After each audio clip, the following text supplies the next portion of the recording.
মেয়েরা পৈতৃক বসত বাড়িতে জমি পাবে কিনা বা সম্পদ পাবে কিনা, খুবই গুরুত্বপূর্ণ আজকের এই ভিডিওটি। আমাদের সমাজে একটা রীতি বা কথা আছে যে মেয়েরা পৈতৃক বসত বাড়িতে জমি পাবে না, জমি পাবে নাল জমি পাবে। আসলে এই কথাটা ভিত্তিহীন।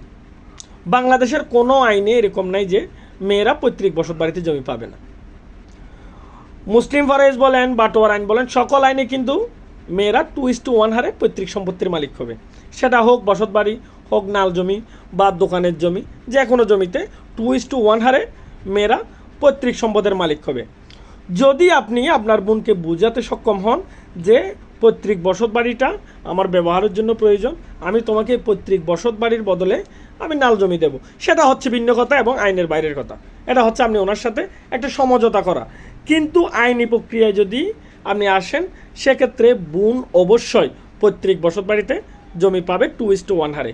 আপনি যা পাবেন তার অর্ধেক আপনার বোনে পাবে। এটা হচ্ছে বাংলাদেশের আইন, মুসলিম ফরজের আইন।